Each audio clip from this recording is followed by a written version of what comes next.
Graças a Deus por nos conceder a liberdade de voltarmos aqui juntos para mais um princípio que faz parte do fundamento da Igreja do Senhor Jesus Cristo. Falamos sobre 4 princípios, vamos trazer mais um. Já está com a sua caneta e caderno na mão para anotar os versículos e depois ler na sua própria Bíblia. Isso faz bem para você, com certeza absoluta. Vamos lá. O 5º princípio que faz a Igreja de Cristo diferenciada de qualquer instituição ou organização no mundo é a doutrina da Igreja. Doutrina quer dizer a teologia, a base da educação, do ensino da Igreja.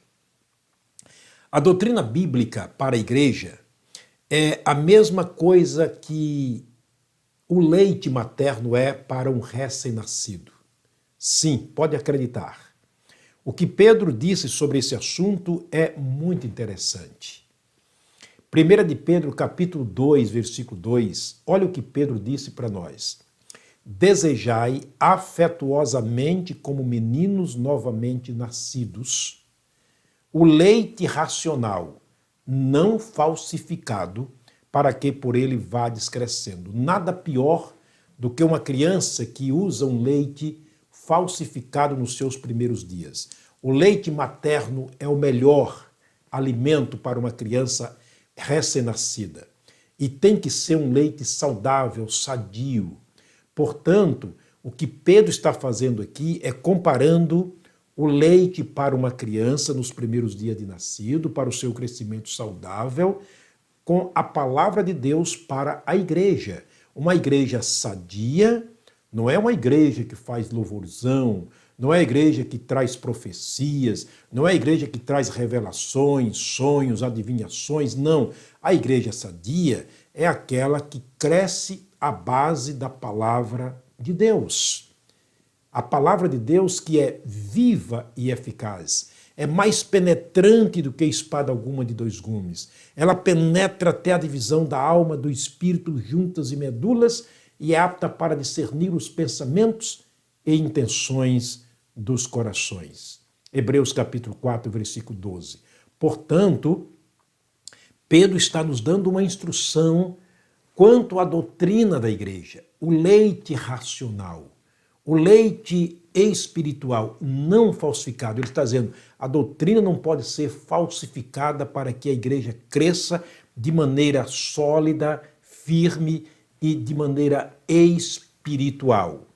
Paulo instruiu a Timóteo que daria continuidade à pregação do evangelho na sua ausência, na ausência de Paulo após a sua morte, e ele chama Timóteo e ele dá instrução a Timóteo quanto à doutrina, quanto que ele iria ensinar para a igreja. Olha o que ele disse no capítulo 1, versículo 3 da primeira carta de Paulo a Timóteo. Ele diz, como te roguei, Paulo está falando de Timóteo, como te roguei quando parti para a Macedônia, que ficasses em Éfeso para advertires alguns que não ensinem outra doutrina, nem se deem as fábulas ou as genealogias intermináveis, que mais produzem questões do que edificação de Deus, que consiste na fé. Ele disse que as doutrinas erradas, essas outras doutrinas que não são da Bíblia, além de gerar uma confusão e uma instabilidade espiritual, elas produzem questões que não edificam a igreja, que não trazem crescimento espiritual para a igreja. É o alimento, o leite falsificado na mente de muita gente, falsificando a verdadeira doutrina da igreja.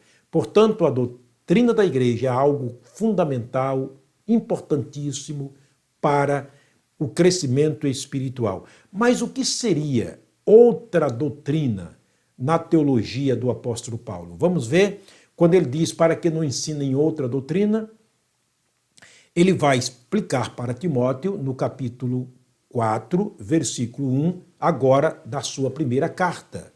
O que ele vai dizer para Timóteo? O Espírito Santo expressamente diz que nos últimos tempos apostatarão alguns da fé, dando ouvidos a espírito enganadores e a doutrinas de demônios, pela hipocrisia de homens que falam mentiras, tendo cauterizado a sua própria consciência. Que coisa triste. Ele disse, olha, nos dias que virão, esses dias que você e eu estamos vivendo, o Espírito Santo já está dizendo que nos últimos tempos alguns, não todos, mas alguns apostatariam, abandonariam o princípio bíblico e se dariam às fábulas e às genealogias. Eles falariam coisas que o povo gostaria de ouvir para chamar-lhes a atenção. Ele disse, dando ouvidos, e essas pessoas que darão ouvido a essas pessoas estão dando ouvido a espíritos enganadores, a doutrinas de demônios, ensinamento de demônios. Sim, Jesus Cristo diz que os demônios também têm suas teologias, têm os seus ensinamentos. É aqui que precisamos diferenciarmos uma coisa da outra. Portanto, Paulo foi muito duro, mas muito categórico, muito direto, preciso quando ele fala a Timóteo, porque ele deveria realmente permanecer simples e unicamente com a palavra de Deus na igreja. Porque muitos iriam inventar doutrinas diferentes. O que Jesus Cristo disse sobre essa questão dos que ensinam outra doutrina? Jesus, ele falou para nós, estamos simplesmente usando aqui a palavra de Deus, dá para perceber. Portanto, Jesus Cristo disse, Mateus escreveu no capítulo 15, verso 8 e 9 do seu evangelho. Olha o que Mateus escreveu, as palavras de Jesus.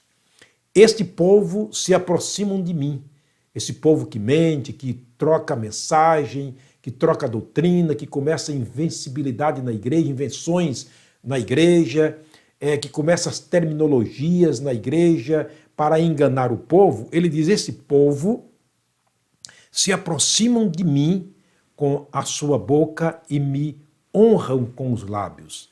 Eles cantam, eles oram, eles pregam, eles dizimam, eles ofertam, eles fazem um movimento grande com o seu corpo, com a sua boca, com os seus lábios, mas o seu coração está longe de mim. Mas em vão me adoram ensinando doutrinas que são preceitos de homens. Jesus foi muito assertivo quando ele faz a conclusão daquilo que Paulo estava dizendo a Timóteo. Eles vão se afastarem da fé. Eles vão ensinarem doutrina de demônios. E Jesus foi muito categórico quando ele diz aqui que é aquele povo que honram a ele com seus lábios, aproximam dele com o seu corpo através de um culto, de um louvor, de uma adoração, mas o seu coração está longe de Deus, longe de Jesus. O interesse realmente é outro, e não apresentar Jesus através da doutrina pela igreja do próprio Senhor Jesus Cristo. Ora, se hoje muitas igrejas são dadas os nomes aos seus próprios fundadores, você imagine então a que ponto nós chegamos. É fácil então trocar também a doutrina de acordo com o dono da igreja, que já não é mais o Senhor Jesus Cristo. Agora, o que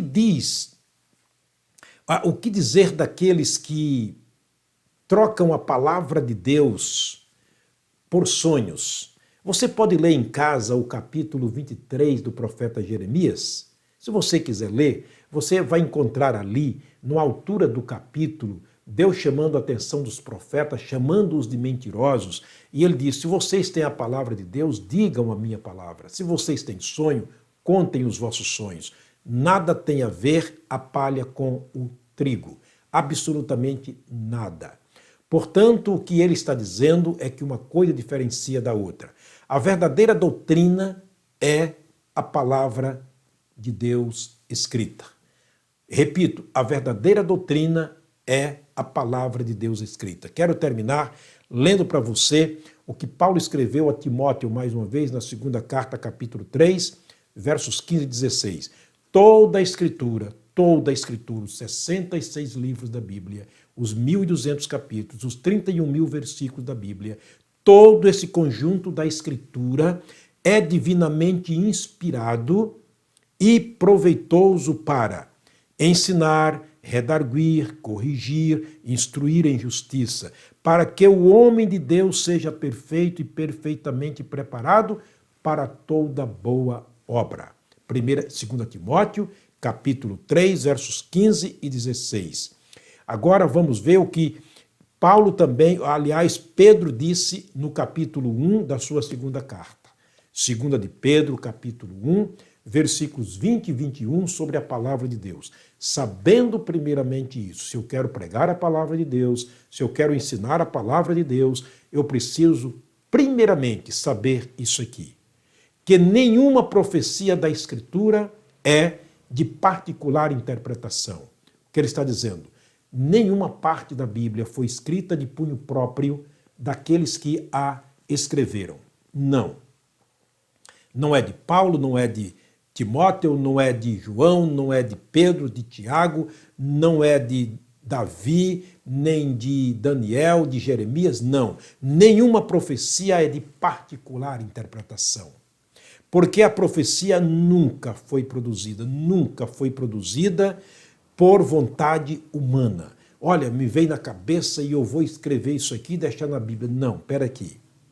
Nunca foi assim. Mas os homens santos de Deus falaram movidos e iluminados pelo Espírito Santo de Deus. Isso aqui é realmente muito lindo. Portanto, a doutrina bíblica consiste simples e unicamente na palavra de Deus escrita, é o leite racional, ele não é falsificado, porque é a palavra de Deus, ele revela Jesus, ele traz Jesus para nós e ele nos leva para Jesus através da palavra dele. Está lá escrito em Romanos capítulo 10, versículo 17, a fé vem pelo ouvir e o ouvir pela palavra de Deus. João capítulo 5, verso 39, disse Jesus, examinai as Escrituras, porque vocês cuidam delas, terem nelas a vida eterna, e são elas que falam de mim. João capítulo 8, verso 32, ele diz, conhecereis a verdade vos libertará. O verso 36 do capítulo 8, ele diz, se, pois, o Filho vos libertar, verdadeiramente vocês serão livres. É a palavra de Deus que liberta. É a palavra de Deus que ensina. É a palavra de Deus que alimenta. É a palavra de Deus que faz crescermos espiritualmente. É a palavra de Deus que abre a nossa mente. É a palavra de Deus que fala de Deus para nós e nós podemos aprender de Deus através dela. Eu espero que você tenha entendido que esses princípios são fundamentais para a palavra de Deus. É perigoso quando nós tiramos ou acrescentamos da palavra de Deus. Quero sugerir para você ler Apocalipse, capítulo 18, capítulo 22, versos 18 e 19. Quanto àqueles que tiram da palavra ou aumentam da palavra, isso é perigoso. Leia, por favor, anota esse texto. Apocalipse, capítulo 22, versos 18 e 19. Espero que você leia e tire as suas próprias conclusões. Vamos orar mais uma vez. Pai, muito obrigado, Senhor, pela tua palavra. Muito obrigado pelo meu amigo, meu irmão, as famílias que do outro lado estão me assistindo, que essa palavra seja um alimento espiritual para as suas vidas, tanto para o crescimento espiritual quanto para a salvação. Esta é minha oração no nome de Jesus. Amém. Forte abraço. Eu te espero na próxima mensagem, se o Pai do céu nos permitir. Até lá.